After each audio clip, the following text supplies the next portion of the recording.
प्रिय भक्तगणों, हमारे चैनल धर्म पर आप सभी का अभिनंदन है। ओम नमः शिवाय। प्रिय भक्तों, यह बात उस समय की है जब भगवान शिव शंभु कैलाश पर्वत पर ध्यान में बैठे थे। उसी समय माता पार्वती के मन में 3 सवाल उठे जो उन्हें विचलित कर रहा था। तब माता से रहा न गया। तब वे भगवान शिव जी के पास जाती हैं और उनसे कहने लगी, प्रभु, मेरे मन के अंदर 3 सवाल उठ रहे हैं जो मुझे बेचैन कर रहे हैं। कृपा आपसे निवेदन है कि मेरे इन 3 सवाल का उत्तर देकर मुझे इस बेचैनी से दूर करें। अगर आप यह कहानी सुन रहे हैं तो पूरा सुनिए। इस कथा को आधा अधूरा छोड़कर जाने की गलती मत करिएगा, क्योंकि इस पवित्र कथा को पूरा सुनने से मनचाहा फल की प्राप्ति होगी। इसलिए इस कथा को पूरा सुने। आप शिव भक्त हैं तो भोलेनाथ का अनादर न करें। तब पार्वती जी की बात को सुनकर भगवान शिव जी बोले, हे प्रिय, तुम अपने 3 सवाल मुझे बताओ। मैं तुम्हें उत्तर बता करके तुम्हें संतुष्ट करने का पूरा प्रयास करूंगा। तो माता पार्वती भोलेनाथ से कहने लगती है, हे प्रभु, मेरा पहला सवाल यह है कि यदि कोई पाप करता है तो उसका अंत कब और कैसे होता है, जिसे हम पाप का घड़ा भरना भी कहते हैं। और मेरा दूसरा सवाल यह है कि किसी भी सुहागन स्त्री को किन किन परिस्थितियों में श्रृंगार नहीं करना चाहिए।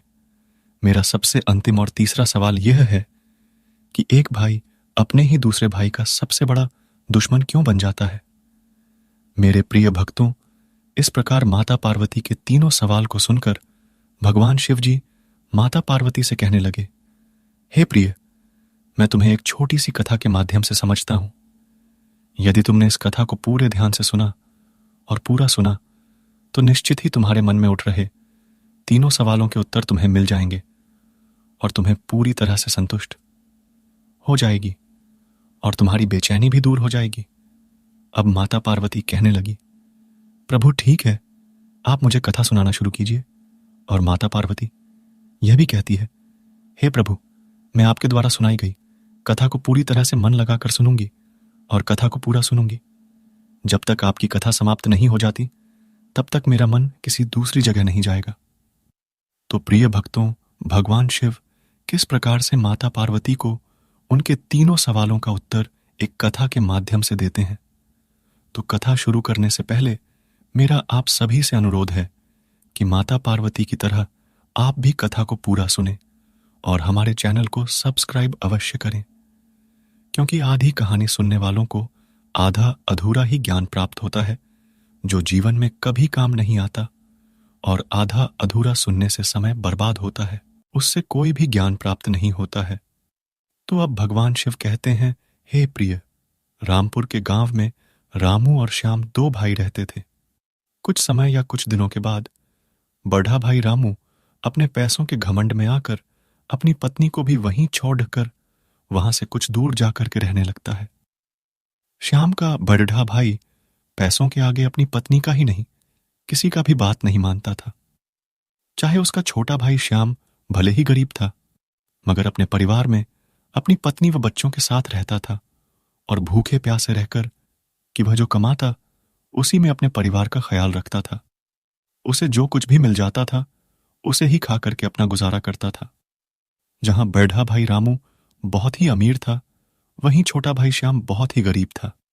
बड़े भाई रामू के पास में धन दौलत सुख सुविधाओं की कोई कमी नहीं थी, उसके पास में सब कुछ था, परंतु छोटे भाई श्याम के पास खाने के लिए चावल तक नहीं थे।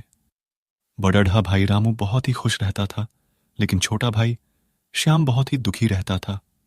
एक दिन होली का पर्व आया तो बड़ा भाई रामू बहुत ही प्यार और मस्ती से अपना पर्व मना रहा था। वहीं छोटा भाई श्याम, जिसके घर पर खाने के लिए कुछ भी नहीं थे, तो छोटे भाई श्याम के बच्चे पर्व के दिन भी भूख मरे जा रहे थे। उनकी आंखों से आंसू थमने का नाम नहीं ले रहे थे। जब छोटे भाई श्याम को अपने बच्चों का रोना नहीं देखा गया तो वह अपने बड़े भाई रामू के घर अपने बच्चों के खाने के लिए कुछ अनाज मांगने चला जाता है। परंतु बड़े भाई रामू ने अपमान करके अपने छोटे भाई श्याम को वहां से भगा दिया। भगवान शिव कहते हैं, पार्वती, इस प्रकार छोटा भाई श्याम निराश होकर रोते रोते अपने घर वापस आ रहा था। तभी मार्ग में उसे एक बूढ़े व्यक्ति ने श्याम को रोते हुए देखा तो उसे रुकने को कहा।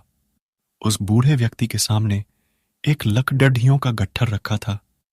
तभी उस बूढ़े व्यक्ति ने उस गरीब श्याम से पूछा कि बेटा, तुम क्यों रो रहे हो?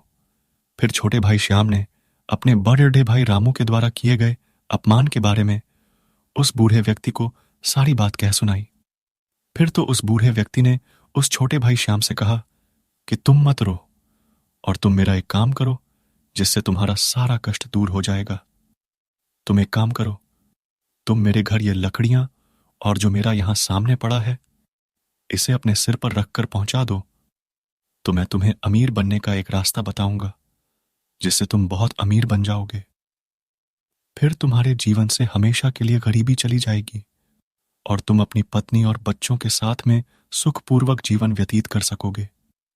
भगवान शिव कहते हैं पार्वती, इस प्रकार छोटा भाई श्याम जो गरीब था वह उस बूढ़े व्यक्ति की बात को मान लिया। फिर श्याम ने उस बूढ़े व्यक्ति की उन लकड़ियां और उसके सामान को उठाया और उसे ले करके उस बूढ़े व्यक्ति के घर पहुंचा दिया।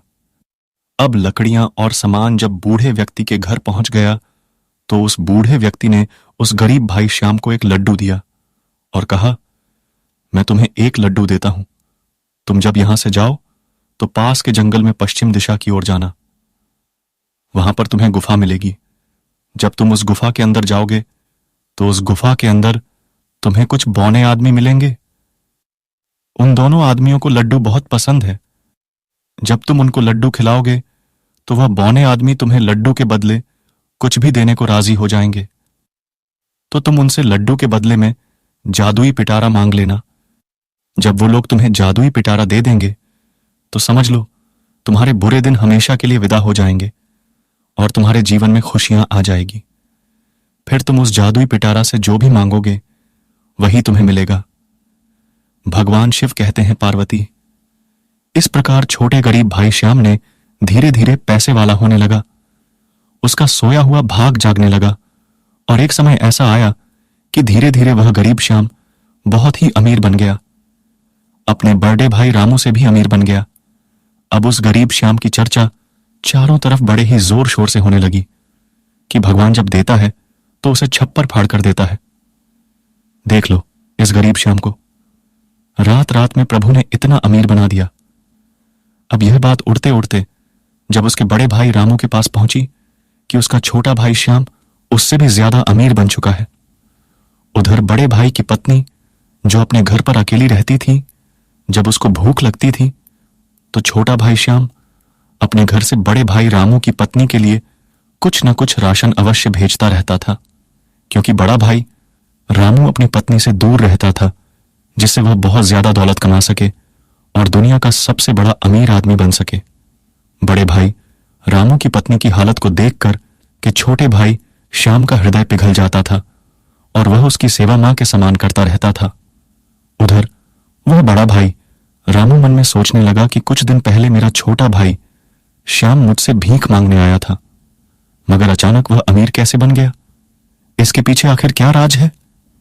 अब तो छोटे भाई श्याम की असलियत जानने के लिए वह एक दिन उस छोटे भाई श्याम के घर में चुपचाप आकर छुपकर बैठ गया और वह उस राज को जानना चाह रहा था जिसकी वजह से छोटा भाई श्याम कुछ ही दिनों में अमीर बन गया था।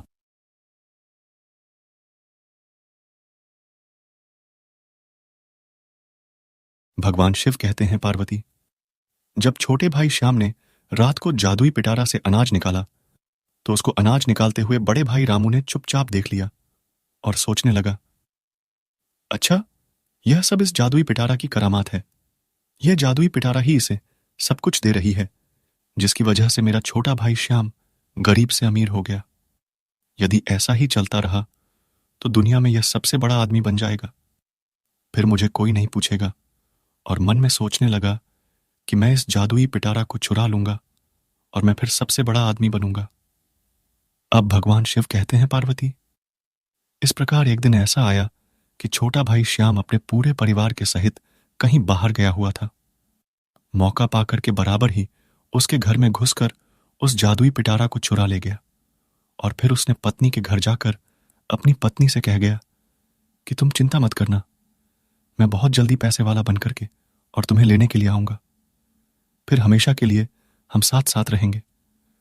थोड़े दिनों की बात है, तुम थोड़े समय मेरा इंतजार और कर लो, फिर सारी समस्या तुम्हारी हमेशा के लिए समाप्त हो जाएगी। ऐसा कहकर वह प्रदेश जाने के लिए एक नाव पर जादुई पिटारा लेकर बैठ गया। भगवान शिव कहते, हे पार्वती, वह बड़ा भाई रामू जो था, जब उसने जादुई पिटारा को नाव पर रखा तो उससे रहा नहीं गया और उसने मन में विचार किया, जादुई पिटारा से अभी से मांगना शुरू करता हूं, जिससे बहुत जल्दी अमीर आदमी बन सकूं। भगवान शिव कहते, हे पार्वती, इस प्रकार बड़े भाई रामू ने, जो आमिर और घमंडी था, उसने जादुई पिटारा को आदेश दिया कि मुझे तो बहुत सारे चावल बना कर दें, जब तक मैं मना ना करूं तू चावल बनाती रहना। बस फिर क्या था, जादुई पिटारा से चावल बनना शुरू हो गया और चावलों का ढेर उस नाव पर इकट्ठा होने लगा। भगवान शिव कहते, हे पार्वती, चावल का वजन इतना ज्यादा हो गया कि नाव वह बोझ झेल नहीं पाई। उधर उस आमिर और घमंडी रामू ने लालच के चक्कर में जादुई पिटारा को बंद नहीं किया, यानी कि उसके पर काला कपड़ा नहीं डाला, जिससे चावल ज्यादा बन गया और नाव पानी में डूबने लगी और धीरे धीरे नाव जो थी जादुई पिटारा सहित पानी में समा गई। उधर जब बड़े भाई रामू की पत्नी को मालूम पड़ा कि मेरे पति की नाव जो थी समुद्र में डूब गई है, फिर तो वह एकदम से अपना सब कुछ काम छोड़ छाड़ करके भागती हुई समुद्र के पास आती है और भगवान की प्रार्थना करने लगती है, क्योंकि वह एक पतिव्रता स्त्री थी और हमेशा भगवान की पूजा पाठ में बहुत विश्वास करती थी। जब उसने भगवान का ध्यान किया तो भगवान विष्णु ने आकर उसे दर्शन दिए। फिर भगवान विष्णु कहने लगे, मैं तुम्हारी साधना से बहुत ही खुश हूं, बताओ तुम क्या चाहती हो, मुझे तुमने क्यों याद किया है।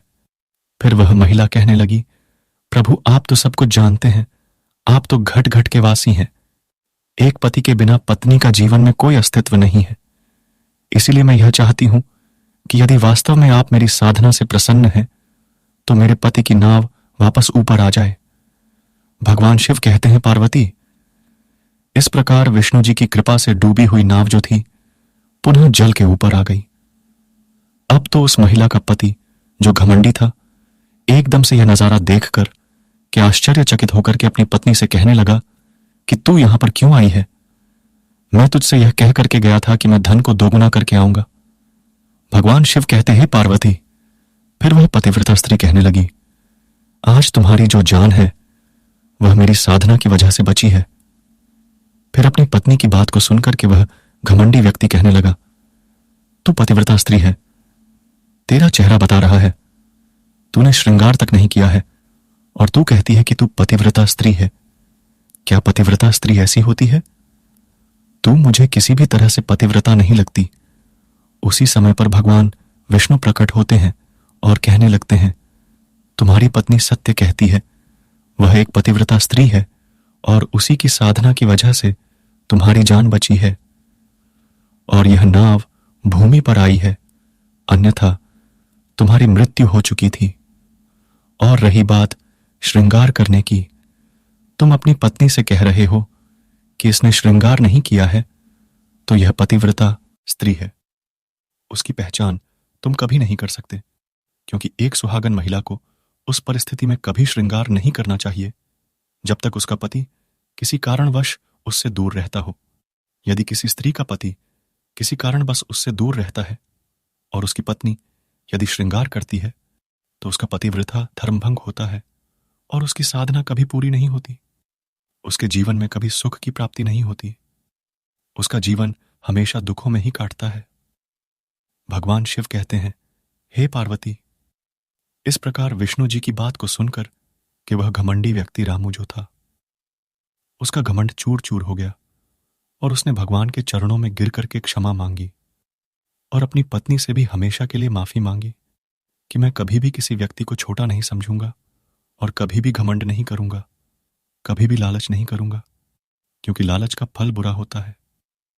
जो व्यक्ति घमंड करता है, दूसरों का सम्मान नहीं करता, हमेशा अपमान करता है, ऐसे व्यक्तियों का पाप का घड़ा एक दिन भरता है और वह जब फूटता है तो इसी प्रकार नाव डूब जाती है और समुद्र में समा जाती है, जिससे उसका जीवन पूरी तरह से नष्ट हो जाता है।